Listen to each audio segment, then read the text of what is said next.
All right, so season's kind of wrapped up already. We now have a good idea of who's going to be in each seed in each conference. We still are waiting on the eighth seed result of the Western Conference. The Warriors Grizzlies play-in game wraps up tonight, but it shouldn't be too big of an issue. The Warriors, in my opinion, will win, but also whichever team wins will probably lose to the one-seeded Jazz. I'm not disrespecting the one-seeded Jazz that much, like some people thinking that the Warriors are going to somehow beat the one-seeded Jazz. But I think we can just start to go over some of the Eastern Conference teams, how we got there, and how we think they're going to fare in the first round of the playoffs. So, do you have anything to say about the Sixers, Aditya? Yeah, so the Sixers, Joel Embiid, MVP candidate, obviously. Him and Ben Simmons will probably be the key players for the 76ers to the playoffs, but I actually think Tobias Harris could be their X factor throughout the playoffs.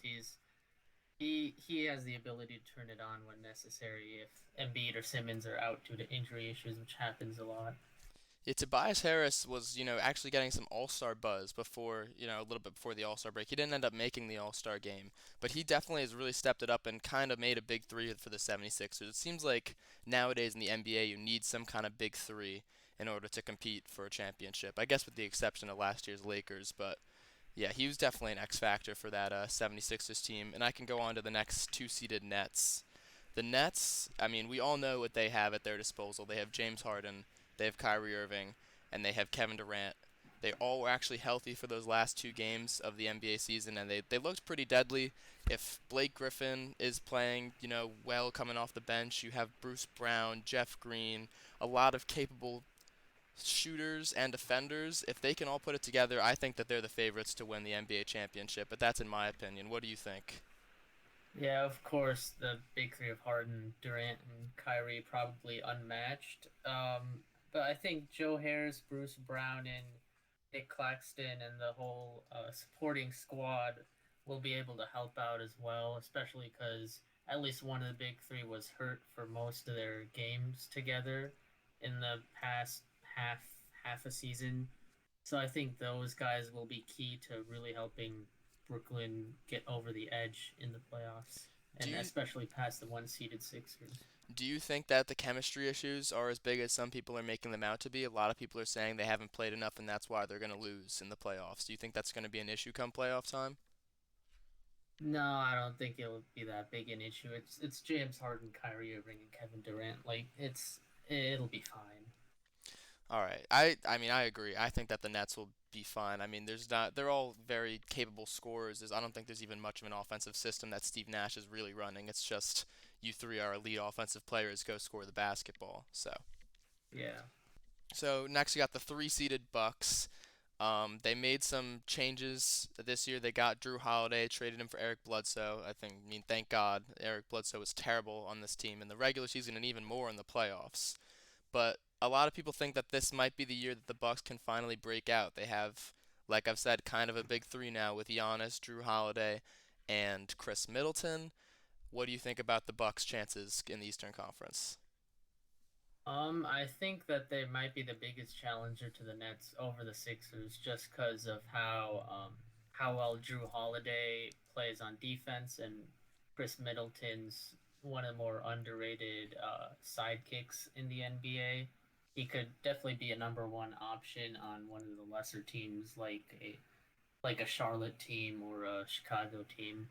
So I think that they've got the potential to be the biggest challengers to Brooklyn in the East. Yeah, definitely some underrated components they have too, like Dante DiVincenzo. Bobby Portis has really had a really good season. You might not know that from the casual NBA perspective, but Bobby Portis has been really, really good for this team. And you also got guys that they added at the deadline, like PJ Tucker. Definitely an interesting team going down. And, when we get to our playoff round predictions, we might see some surprises from the Milwaukee Bucks. Next is the number four seed, Yeah, my New York Knicks. I think it's a far and away the most surprising team of this NBA season. They have to be. No one expected them to be even close to this good. I saw a Bleacher Report article where they were projected to be 17 and 55 this season, and they ended the season, I believe, 41 and 31. I mean, yeah, for sure. I, it's Julius Randle's been insane. Like I don't know how else to describe it. And then adding Derrick Rose was pretty huge too. He's in contention for Sixth Man of the Year. Um, as a Bulls fan, it's great to see him returning to his almost Bulls caliber play. So It's just it'll crazy be a how he's fun team to watch. adapted. It's really great to see Derrick Rose play because he has the same horizontal athleticism, quickness that he did in his Chicago Bulls days almost, but he just doesn't have that sports center explosive vertical athleticism. He's not dunking on people, but it's more of a conscious decision from Derrick Rose. He's not doing that to kind of preserve his knees, and it's working. I mean, he's scoring 20 to 25 points per game and some of these stretches on the bench for the New York Knicks, and that's been huge. And Julius Randle has been, like you said, absolutely elite. The first 2 weeks of the season, I was like, wow, Julius Randle really put together a pretty good stretch of games. That's surprising. We might actually be a competent team this year. But I didn't think they'd be anywhere close to fourth in the Eastern Conference. I mean, I did not think that I was clowning on Julius Randle like the rest of Knicks fans last year. But he's definitely proven me wrong, and I want the Knicks to re-sign him. He's been really, really good. Yeah, Um, and I think Emmanuel quickly will be pretty big for them too. He's averaging over 11 points per game, shooting 39% from 3 point land. So he'll be a pretty key piece too. That's the craziest thing about the Knicks is that once the season started, they were like an average team, like 10 and 10. They were not a great three-point shooting team, as most Tom Thibodeau teams are. And people were like, "Yeah, this is expected. It's a Tom Thibodeau team. They're not going to shoot well from three. They don't have too many good three-point shooters either." But then as the season went on, the Knicks caught absolute fire from three-point range, and if I'm not mistaken, they finished second or third in the league in total three-point percentage, despite their start where they were like middle of the pack. They got Julius Randle, Alec Burks, Emmanuel Quickly, Derrick Rose, R.J. Barrett, and Reggie Bullock, I believe, all shooting over 39% from three. So, pretty crazy story for the Knicks. Yeah. And then going on to the fifth seed, we got the Atlanta Hawks, I believe, also finishing with a 41 and 31 record. Trey Young's first experience in the playoffs, going against a Knicks team that also has very little experience in the playoffs. What's going to be the key for the Hawks? I think DeAndre Hunter will be their key X factor for the Atlanta Hawks. He's had a reputation for being a good defender in the playoffs. He's shown a little bit of that this season.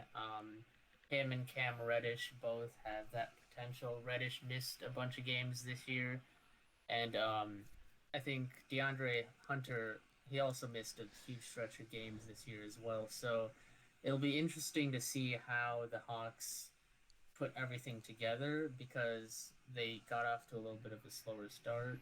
Well, they got off to a mediocre start, I'd say, and then they took off and won games. And Trey Young is just an insane shooter. He isn't that great on defense, but I think they've got enough defensive assets like Chris Dunn and Rajon Rondo and even Tony Snell to help cover that up a little bit. Well, Rajon Or not Rondo's Rondo on the anymore. Clippers They now. Yeah. Yeah, they had Rondo at the beginning of the season to help them cover that up. They don't have Rondo anymore, so they'll have to see. I know that they've used Chris Dunn in a few games, but he's only played in 4 games this year, so it'll be it'll be interesting to see what they do now because I know that they had a plan going into the season. They've been winning games, but with Trey Young, the way that Trey Young shoots the ball, it's his defense doesn't become that much of a problem compared to how good his offense is. Yeah, it's kind of the gravity that Trae Young holds more than anything, because I believe from a percentage standpoint, he's definitely a little bit above average, but he doesn't have Steph Curry shooting splits where he's shooting 43% from three. But just the gravity someone like him can control, because even if he shoots 36% from 30 feet away, you still don't want to give him an open 30-foot shot, so you got to play up on him. I think Cam Reddish has been ruled out for at least the entire first round for the Atlanta Hawks, so I believe he won't be playing. But you still have a very solid team with Trey Young, John Collins, Clint Capella, who's been pretty much he's been an all defensive candidate this year. He's been amazing on the defensive end as Yeah, well, and that's kind of helping Trey Young's lack of defense is the fact that they've got a big man to kind of cover up the paint for Trey Young's mistakes. So I think that's definitely going to be a really interesting series between two young but definitely talented teams, the Knicks and Hawks. I think the Knicks Hawks series will be competition on the perimeter. Yeah, I think that's definitely the case. The six-seeded Heat, so they fell all the way down, I believe, to 40 and 32 this season. They were, obviously in the finals last year, the Eastern Conference representative in the finals, taking the Lakers to a pretty tough series, even though they weren't able to win it. They still got pretty much the same team. They did get rid of Jay Crowder. He went to the Suns. They added Andre Iguodala, and they added Victor Oladipo, although he's now injured going into this first round series. But they got a rematch with the Bucks in the first round, and Jimmy Butler, Bam Adebayo, and the rest of the Heat team definitely exposed the Milwaukee Bucks in the first round of the playoffs. We'll talk about that more when we get to the playoff round predictions, I guess, the official predictions. But what is different and what is the same about this Miami Heat team? I'd say what's the same is that Jimmy Butler's been their alpha, and Bam Adebayo has also been sort of alpha B. So they've A both beta, been really, perhaps? yeah. I mean, they're both sort of alphas, but Jimmy Butler's the leader of the team, being the veteran and all. But it'll be interesting to see how the Heat tackle their wing situation because they have Tyler Hero, Duncan Robinson, Jimmy Butler. All these guys can play on the wing, but um, how they spread out all these guys on the perimeter, I'll be interested to see against the Bucks and Chris Middleton. Yeah, that they are gonna have to figure out like, what is their exact late game lineup going into the end of games because you probably are gonna want to have. I mean, Goran Dragic, can he play as well as he played in the playoffs last year? Same as Tyler Hero. Obviously, you're gonna have Jimmy and Bam, but then who's that last forward if you're gonna put someone out there? Could be Yeah, Iguodala, could be Trevor Ariza even. I think it could be a lot of guys. So next are the yeah, seven-seeded Celtics. We can kind of talk about their playing game as we go through this because that's how they earned the seventh seed. Definitely an underwhelming season for the Celtics before Jaylen Brown got injured, and then Jaylen Brown gets injured on top of it, kind of just adding to the tumultuous season that this Celtics team has had. In that Celtics Wizards game for the seventh seed, Jason Tatum dropped just a cool 50 bomb in their playing game. His teammates, a lot of injuries surrounding the Celtics team, like I've said. Time Lord went down with an injury in the middle of that game. Smart went down with an injury in the middle of that game. He recovered and came back for the game. And like I've said, Jaylen Brown's out for the season. But, I mean, this is definitely not the Celtics team that we were expecting going into the playoffs this year, right? yeah. Not at all. They've had their share of struggles and injuries. If they can get it together, they're definitely a dark horse team to make a playoff run. But this team runs through Jason Tatum, and that's probably what will be key for them in their first round matchup. And I know Coach Brad Stevens talked about facing the Nets and how it'll be probably a difficult task for them. So hearing his words, maybe the Celtics players decide to step it up a notch. And Yeah, it must. That is true. That might make the teammates step up, but also it must not be the most reassuring feeling when Brad Stevens says, "I don't think anyone can beat the Brooklyn Nets" in a press conference to the media, right? yeah, maybe not the best. We'll see what happens. Yeah, but in that game too, like you said, Kemba Walker actually played a huge part. I think he scored almost 30 points in that game, along with Jason Tatum dropping 50. If Kemba Walker can turn it up a little bit, might give the Nets a few problems. Yeah, if we see cardiac Kemba, might might be pretty cool to see him versus Kyrie Irving. And then wrapping up the Eastern Conference, we got the Washington Wizards. They got destroyed in that second quarter in the Celtics Wizards game when Jason Tatum decided to turn up and go sicko mode. But they were able to really wipe the floor with a Pacers team that honestly I think to some people surprised by beating the Hornets in that first play-in game. But the Wizards, Bradley Beal and Russell Westbrook, they made the push to the playoffs, made it all the way to the eighth seed. I saw a thing on SportsCenter that on like April 7th or something, they had a 0.6% chance to make the playoffs, and they made it. I mean, they're going to be facing the 76ers in the first round. Definitely a tough opponent, but what can Russell Westbrook and Bradley Beal do in that first round? Yeah, Bradley Beal and Russell Westbrook, they're one of the more polarizing backcourts in the NBA, and I think their key will be trying to score against Ben Simmons. Um, I definitely think that the Sixers will throw a lot of different defensive looks at Beal and Westbrook, and both Beal and Westbrook have the ability to score a lot of points in different stretches. And saw this one stat from statmuse.com. Russell Westbrook in the month of May through May 16th, 26.3 points per game, 13.8 rebounds per game, 16.1 assists per game, and a 45.7% field goal percentage. So he's just been insane in May. So I mean, those are he'll have to freaking video continue game that numbers. insanity. Those are crazy. Yeah, That's you playing on 2K21 My Career mode on rookie difficulty at that point, trying to grind some badges. You know, those are absolutely insane to statistics. And yeah, that pretty much wraps up the Eastern Conference. The Pacers and the Hornets did not make the Eastern Conference playoffs after making the play-in. No more House of LaMelo highlights for Bleacher Report, and I guess we can move on to the Western Conference on that note. First overall seed in the West is the Utah Jazz. I don't think anyone was expecting this, but they've just really kind of come together and meshed as a really good team. We all knew Donovan Mitchell and Rudy Gobert were a really solid duo, but Rudy Gobert has even stepped it up from his standards on his defensive metrics this year. And then Joe Ingles and Jordan Clarkson, we have two Six Man of the Year candidates, top three finalists on the Utah Jazz. Then they also, on top of that, have a good supporting players in Bojan Bogdanovic, Royce O'Neal, Mike Conley is a first-time All-Star. Can't say, it was after like three injury replacements, but still a first-time All-Star season for Mike Conley. I mean, they got three All-Stars on this team, so big three in Utah, right? yeah, and I believe that they rank number one in three pointers made and 3 point attempts. So they're a 3 point shooting team.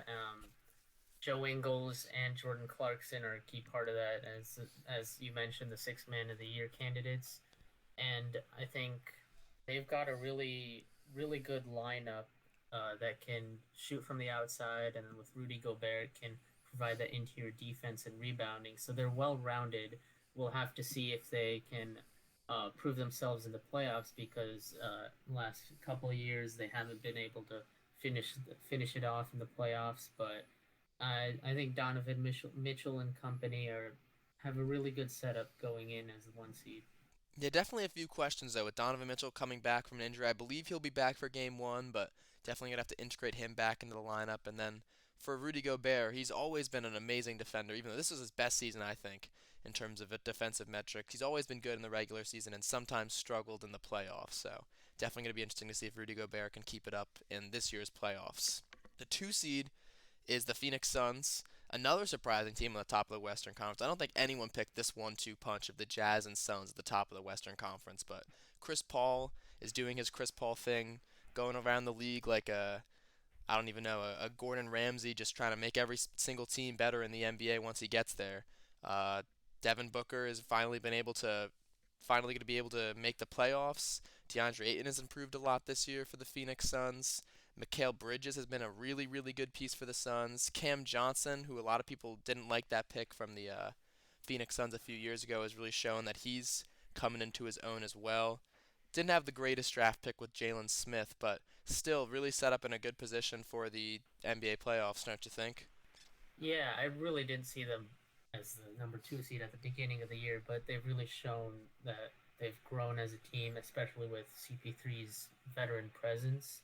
And they traded for Torrey Craig, or I believe they might have signed him because the Bucks released Torrey Craig. But either way, Torrey Craig's been a nice defensive presence in the middle of that lineup with Mikal Bridges and Cameron Payne coming off the bench as their guard has also been pretty good. So their top crew of CP3, Booker, Bridges, and Aiton, supported by a good bench, will be pretty key for them to succeed here. Yeah, I mean I just think they have a really really solid prototypical team that they can run out there. I mean, they got their big time scorer in Booker, passer, facilitator, playmaker, and a tough shot maker in Chris Paul. You got a copious amount of 3 and D wings you can throw out there. Jay Crowder, Mikal Bridges, Torrey Craig, etc. And then you have DeAndre Ayton as a big man in the paint, and Dario Saric is more of a versatile backup center that can do a little bit more on the perimeter than DeAndre Ayton, like shoot and pass the ball a little bit more than DeAndre Ayton. Definitely going to be an interesting matchup. The two-seeded Suns versus the seven-seeded defending champion Los Angeles Lakers. The Nuggets Yeah. come up next at number three. They got, obviously Jokic, who is mine and I think most people's front runner for the MVP. They did lose Jamal Murray, unfortunately, to a torn ACL. I hope he'll be back by the beginning or at least midway through next season. But they traded for Aaron Gordon, who's been a really nice glue guy for this team. They obviously have Michael Porter Jr., who's kind of coming into his own as a secondary scorer for this team in the absence of Jamal Murray. So once Jamal Murray comes back, I think it'll be a pretty scary scoring big three. What do you think about the Nuggets going in? Nuggets have a really good team. Obviously, losing Jamal Murray is tough for them, but Michael Porter Jr. has second highest effective field goal percentage in a season for someone who scored at least 19 points per game, with the most being Wilt Chamberlain. So he's been really efficient for them. And in terms of taking over for Jamal Murray, I think their Facundo Campazzo, their guy out of Europe, has played really well for them as a passer. Probably seen some of his insane highlights on Sports Center or ESPN or whatever. So I think they'll win some games, but I think not having Jamal Murray really hampers them from making a deep run. Yeah, I love that stat, the effective field goal percentage this season, minimum of 19 points per game. I can almost guarantee he averaged like 19.1 points per game, and they just made that. I love when they make those oddly specific stats where it's like just the cutoff for players. Like first player to Yeah, average 20. I always think of that graphic with Thaddeus Young. You probably know this one as a Bulls fan, where it's like yeah, only players to average 13.1 points, 6.5 assists, and 13.1 rebounds or some shit like that. And it was like Larry Bird, LeBron James, Michael Jordan, Magic Johnson, and Thaddeus Young in the middle of the graphic. I love that graphic. But yeah. yeah, Michael Porter actually averaged exactly 19.0 points per game. So I l- mean, he's still insanely efficient this year. it definitely shows. I mean, 65% effective field goal percentage is crazy, especially for he. I mean, he's 6'10", taking a lot of three pointers, and some of them aren't open three pointers. I mean, he's taking some tough shots. So having an effective field goal percentage of almost 65% is absolutely crazy. So yeah, but I agree that definitely without Jamal Murray, it definitely hinders their chances of making a big time run, but still got definitely a solid team around Jokic. The four seeded Los Angeles Clippers, the tanking Los Angeles Clippers in the last two games of the season, they didn't want to face the Lakers until the conference finals, I don't think. I mean, I feel like it was pretty obvious tanking. It's pretty hard. It's hard to lose to the Oklahoma City Thunder, and the Clippers managed to do that. I think that I saw that they played in that last game. They played Daniel Oturu, Jay Scrub, Terrence Mann, and Patrick Patterson all played over 35 minutes in that game. So definitely a little bit of a insensitive way of tanking, but we all know what the Los Angeles Clippers are. They weren't they didn't live up to the expectations of everybody last year getting knocked out by the Denver Nuggets, but you still have Kawhi Leonard, one of the best five players on the face of the earth right now. You have playoff or pandemic P depending on how he decides to perform. And you have a bunch of solid guys around him. Serge Ibaka, I think, was a really good offseason addition. I think he fits a little bit better than Montrezl Harrell does into this team. And Rajon Rondo is definitely a good signing, or trade, I guess, acquisition, trying to bring some playoff leadership as well as passing onto this team. They did need a primary ball handler. What do you think about the Clippers going into the playoffs? The Clippers, they've got a I'd say a tough matchup in the first round. They have Serge Ibaka, who I think will be their key guy down in the paint. He missed a few games, I think a bunch of games this year, but Kawhi Leonard, Paul George, that duo, always everything runs through them, and maybe Paul George performs better this year in the playoffs, but he was really good in the regular season. I know he was getting MVP buzz at the beginning of the year.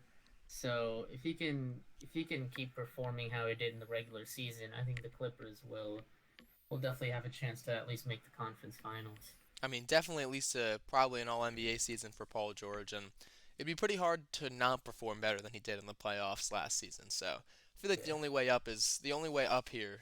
Yeah, the only way is up for the Los Angeles Clippers going into this year's postseason. And then the team they're going to be facing, the Dallas Mavericks, it's Luca. I mean, this is Luca's team. It's not too much great stuff has honestly been happening besides Luca this year. KP's been in and out of the lineup. Tim Hardaway Jr. is, always that streaky and consistent scorer that could give you 25, could give you 8 points per game on 2 for 12 shooting.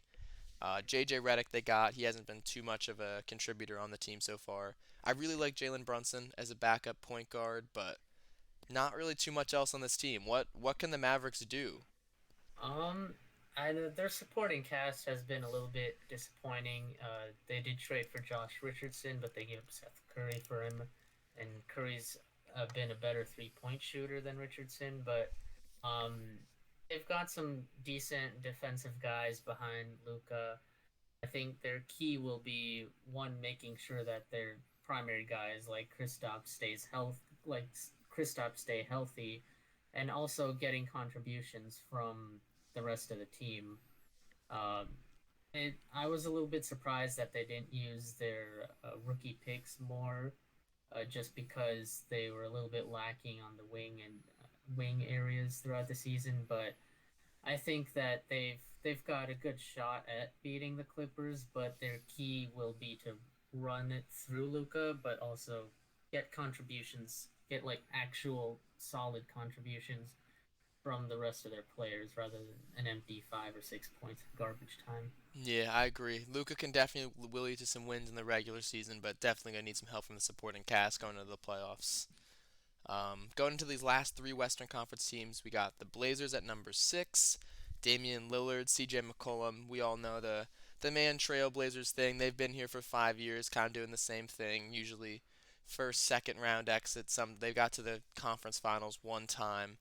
Uh, Really, mostly an unchanged team from last season, with the exception of Robert Covington, and I guess they have N.S. Cantor racking up padding some stats down low this season. Uh, I don't know. To me, I don't really see much of an avenue for the Trailblazers beating the Nuggets in round one or getting particularly far, just because, I mean, we've seen this before, right?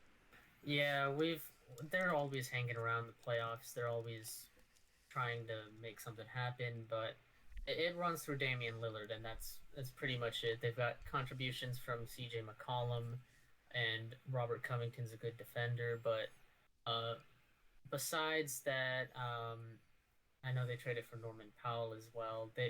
They don't really have too many splash games. They have a splash player in Damian Lillard who makes those big clutch shots at the end of games, but besides that, they just don't have that much flash. I think they could make a run if they run their offense through Damian Lillard every single game throughout the playoffs, which is unlikely. But I'm not that high on them in these playoffs. Yeah, the Norman Powell edition, I'm not sure I like it from a long-term perspective. I think Gary Trent Jr. was only marginally worse than Norman Powell was this year, and he's younger, and I guess maybe if you want to get off his contract, if you want to explore free agency this year, Norman Powell's an expiring contract, and uh, Gary Trent Jr. is a restricted free agent, but I like what you're saying that they have some splash players. C.J. McCollum can go off, Damian Lillard can go off, even Norman Powell can go off for 30. Nurkic, if he plays well, can be a problem, but it's hard to see where the avenue for a really deep playoff run is for this Trailblazers team. But speaking about a G Yeah, playoff run, we have the 7 seeded Los Angeles Lakers. I mean, has to be the greatest 7 seed of all time. I mean, we all know LeBron James, Anthony Davis. I mean, if this 7 seeded Lakers team were to hypothetically win the championship, they would be the lowest seed to ever win the championship, lower than the 6 seeded Houston Rockets in, I believe, the 95-96 season. I mean, I would be scared to face the Lakers in the first round if I was the Phoenix Suns, wouldn't you? yeah.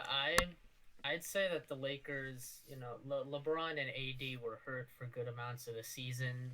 Otherwise, they would be a higher seed. LeBron criticizing the play-in tournament at the beginning of the year too. Um, yeah, they've had injury struggles, but getting LeBron and AD back and healthy is huge for them. And I think they will give the Suns trouble, no doubt, just because they're the reigning champions, and the Suns will have their hands full. It's not much else to say other than that. It's LeBron James, Anthony Davis, reigning champions. Yeah, I mean that Lakers Warriors playing game. I think that's really what Adam Silver was envisioning going into this whole play-in tournament structure. That was quite the game, right?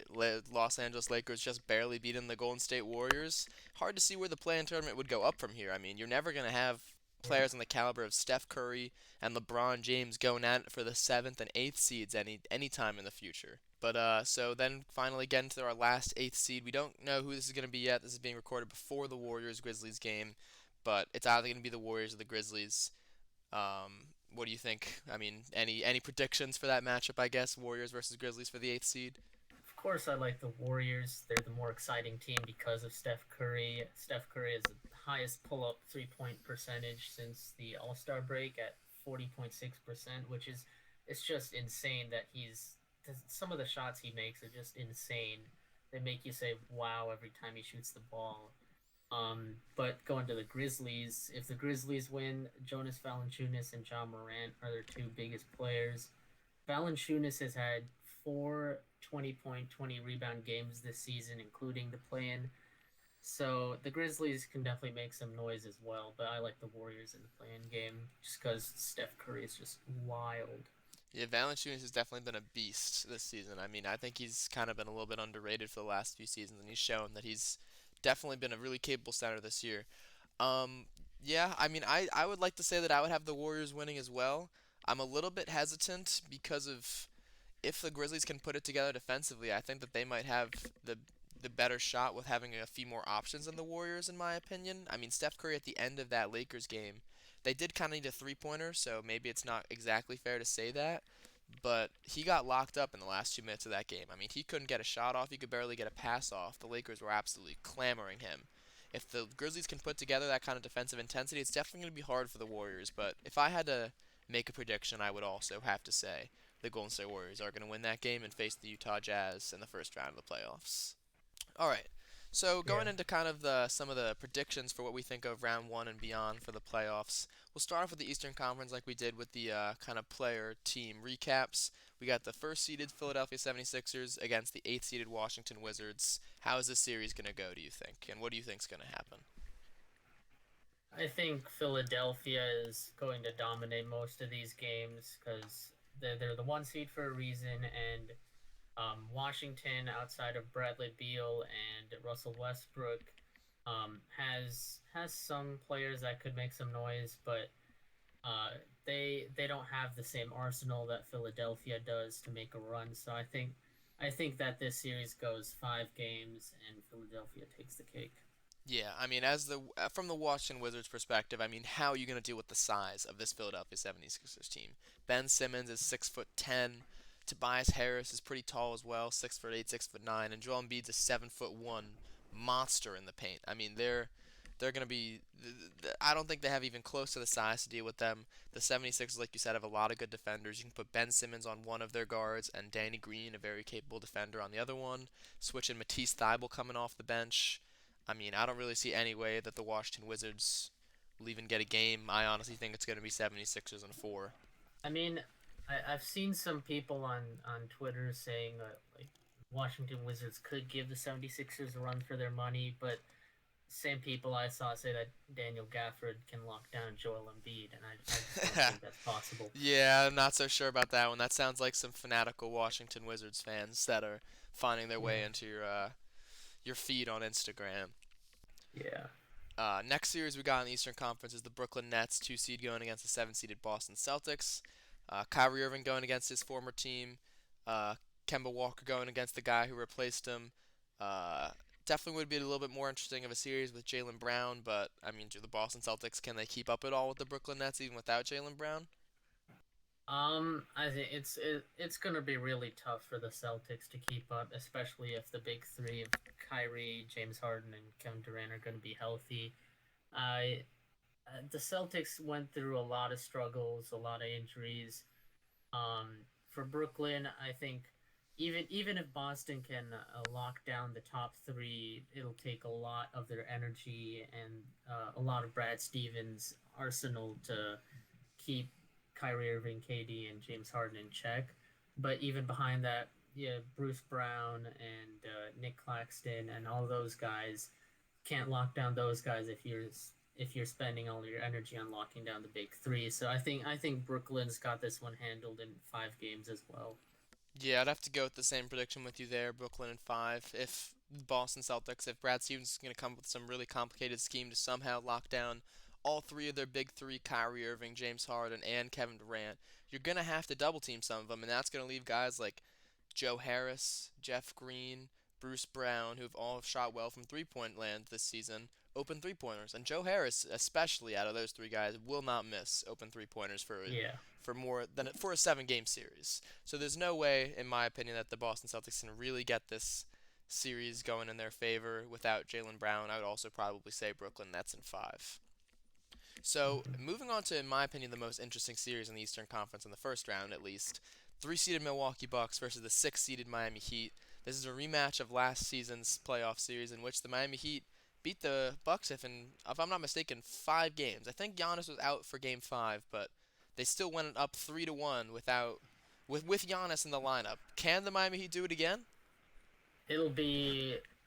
I think it's quite possible actually, but it'll be a lot tougher this time around because Drew Holiday, I think, is the biggest player that Milwaukee's added to go up against Miami because Holiday can defend a guy like Goran Dragic, who went off in playoffs last year, and he can also go up against the two. One, he can go up against anybody that ones, twos, and threes. So Jimmy Butler, Tyler Hero, Duncan Robinson.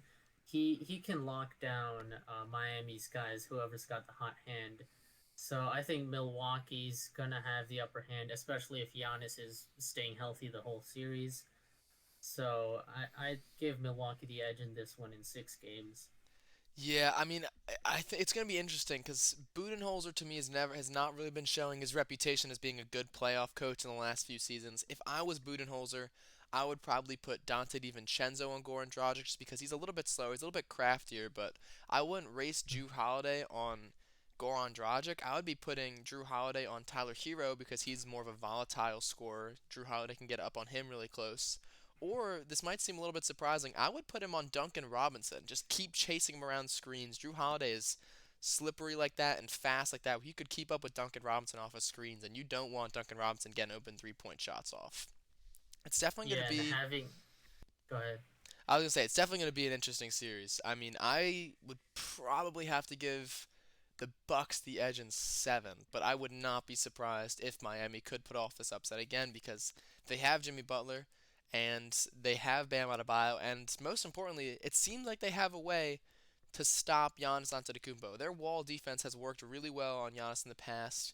The only thing that's giving them a little bit more hope this season is maybe Drew Holiday really helping the spacing for the Milwaukee Bucks team that can make Miami pay for doing that wall defense against Giannis. Yeah, and having, like you were saying, matching up Dante DiVincenzo and Goran Dragic and Drew Holiday on a couple other guys, I think having that versatility on defense in that backcourt and on the wing is definitely what's going to give Milwaukee the edge in this one. Yeah, so that brings us to our last series in the first round of the Eastern Conference, the New York Knicks versus the Atlanta Hawks. I think I have a little bit of inherent Knicks biases, so I'll let you go first on this one. I I said it's I said this earlier. I think this is going to be a perimeter battle because the Knicks have a lot of guys that can shoot the 3 point ball, but also Trey Young. Trey Young can shoot the 3 pointer really well. He draws fouls Oh, when tell me about it, Jesus. fans are divided on. So I think it will be a game on the perimeter. Trey Young's inabilities on defense might show up here just because he's a guard and facing up against guys like Derrick Rose, Emmanuel Quickly, who can craftily get shots on the perimeter, might prove tough for him.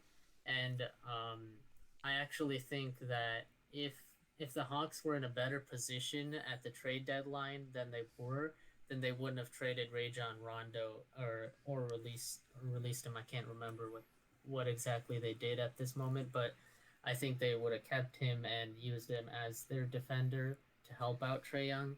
But now I think it's definitely going to be tough for the Hawks to um, sort of defend that perimeter and also defend Julius Randle, who can be an enforcer on the outside and the inside. So I'd give the Knicks the edge. I think it'll be an interesting series against two young teams with a lot of potential, but I'd say the Knicks in 6 here. Yeah, I mean, obviously Knicks in four. I don't really think there's too much else I have to say. But Yeah. kind of, putting a little bit more realism into my comments. I mean, it's amazing the 3-point percentage leap that Julius Randle has taken from this season to last season. Pretty much has made an equal amount of threes as he did to the first 6 years of his career in this 72 game shortened season this year alone.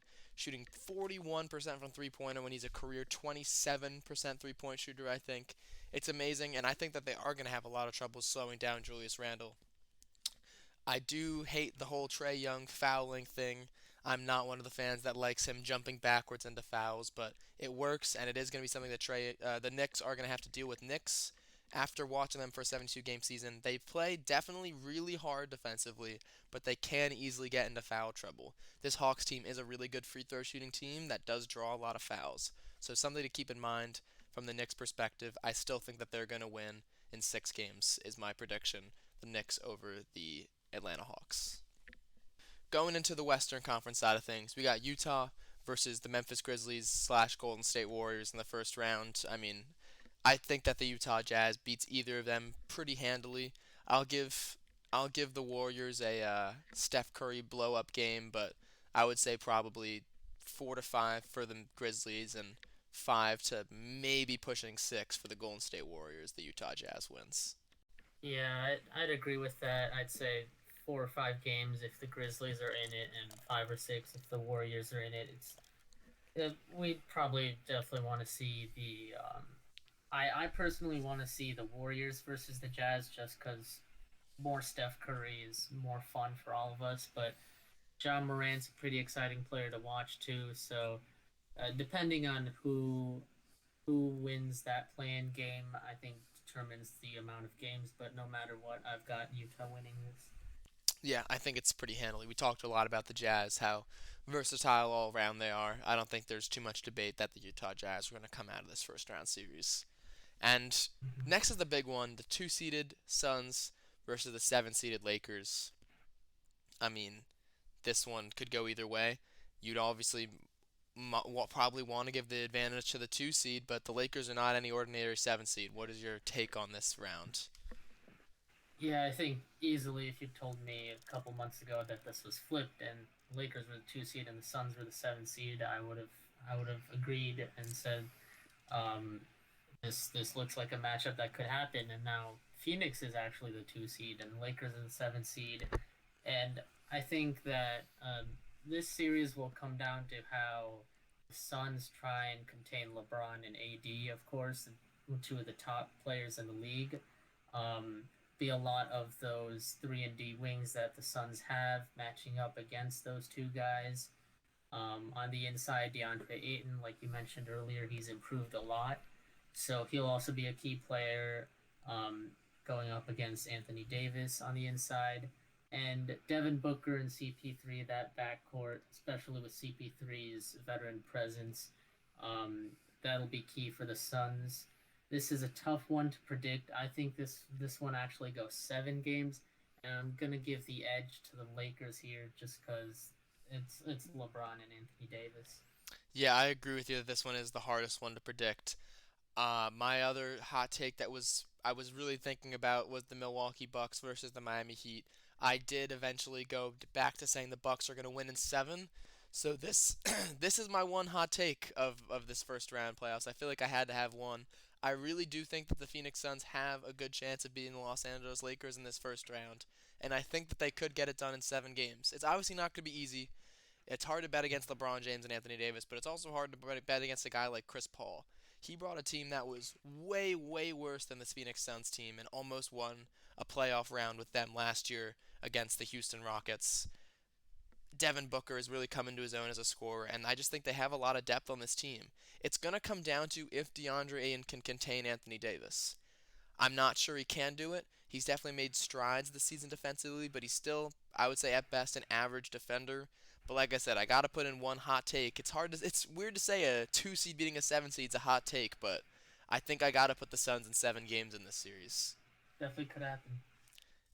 So second to last playoff match from this first round, we got the Denver Nuggets going against the Portland Trailblazers, the 3 versus the 6 seed. Jokic versus Lillard, two MVP type candidates. What do you got? So I think this is another series that goes 7 games, primarily because Damian Lillard is an electric player, especially when it comes to playoffs. We all remember his big time shot against the Thunder a couple years ago. Um, I think he'll be one of those key players that puts up a lot of points. And Norman Powell will also be another guy for the Trailblazers. I think instead of CJ McCollum, who's usually the number two guy there next to Lillard, I think it'll be Norman Powell this year, putting up a lot of points, playing some good defense against Denver's front court or backcourt, and in Denver's front court, of course, Jokic is gonna be a facilitator, be a solid scorer. He's gonna do it all, and I actually think that not having Jamal Murray hurts the Nuggets a lot in this series because of the backcourt electricity that Portland has. And I say this goes to 7 games, and I'm gonna give it to Portland here, Okay. just because I believe their chances with Nuggets not having Murray. This is another series that I was definitely going back and forth on, the Nuggets or the Trailblazers. I agree that that backcourt is going to be tough to contain. Lillard and McCollum, like I've said, we've seen them here before, but it's always tough to contain Damian Lillard and CJ McCollum. If they're both got it going on one specific night, you're probably not going to win. And this Denver Nuggets team is not known Mm-hmm. for its defense. So you mentioned earlier how these are the Portland Trailblazers have a lot of blow up scorers. They have Lillard, McCollum, Powell. Even Nurkic could drop a really big game every once in a while. And for a team that's not super great defensively, especially in their backcourt, it's definitely going to be tough to contain that Trailblazers backcourt. I still think that Jokic is the best player in this series. Michael Porter Jr., it's really going to come down to him. I actually think that he's the X factor in this entire series. If he can play some decent defense on whoever he's matched up against and score 20 points per game on the efficiency that he has in the regular season, I think the Nuggets will out a win here in 6 or 7 games. But if Michael Porter Jr. can't do that, I think you're right. It's probably Trailblazers in 7. If I had to make a prediction right now, I would probably say Denver Nuggets in 7 as opposed to your prediction of the Trailblazers in 7. Mm-hmm. So Yeah. finally, last series in this first round, we got Clippers and Dallas. What do you got? This is another series that I think will be fun. The Western Conference has a lot of potential for some really fun matchups.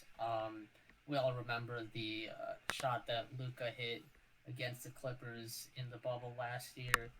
Um, he'll be the he'll be the guy for the Mavericks, but I just don't think that they have enough of an arsenal around Luca that can help contain the Clippers guys. The Clippers um, have Kawhi Leonard, Paul George, and Serge Ibaka, and they have guys who can get it done. Like I don't know how else to describe it other than they're purely productive. They they rarely have an off night, and Kawhi Leonard and Paul George, I think they're just too good to not produce in this series. I know that last year Paul George struggled, but Luka Doncic was also pretty insane in that series last year. But I just have a lot more faith in the Clippers guys producing than I do the Mavericks. So I got the Clippers in 6 in this one.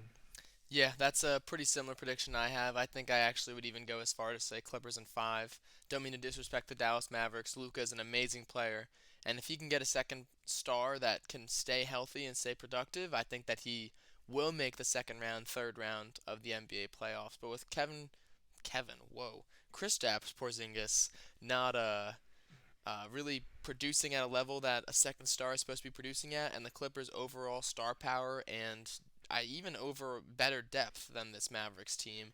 I'm gonna have to say the Clippers are gonna take this series. I would not quite go as far as saying they'll take it handily, but I think that I'm pretty confident in saying that they're gonna win this series, whether it be 5 or 6 games for the Los Angeles Clippers. So that kind of wraps up the predictions for the first round. I don't think there's any reason to go into specific second round matchups because at that point it's all hypotheticals. But the question I Mm-hmm. will ask to you before we end this is who's your favorite in the Eastern to come out of the Eastern Conference, favorite to come out of the Western Conference, and favorite to win the championship? So favorite coming out of the East. How can I not pick Brooklyn with Kyrie, KD, James Harden? I think it's like Celtics coach Brad Stevens said. It's hard to see anybody but them coming out of the East, and I think a lot of teams know this. They might not come out and say it like Brad Stevens did, but a lot of teams know this, and they're going to be game planning hard for them. But the guys like Joe Harris and Jeff Green, like we talked about, will be really, really good for them. And I got them coming out of the East. For the West, it's tough to make a decision here just because of it would be easy to say the Lakers, but I'm gonna go with a hot take and say the Utah Jazz here. Oh, They were the okay. best. They were the best team in the West for the regular season. They haven't shown it in the playoffs quite yet, but I think they really turned it on here with Donovan Mitchell and Rudy Gobert running the team on both ends of the court, and I think that they get it done, and they make it to the finals and show us all that we were wrong to doubt them if we did doubt them. Wow. All right. So I think that okay, so for the Eastern Conference, it's hard to just completely disregard the one seed 76. I really think they've been really good this year. I really think that any of the top three teams of the Eastern Conference have a legitimate case to make it to the NBA Finals.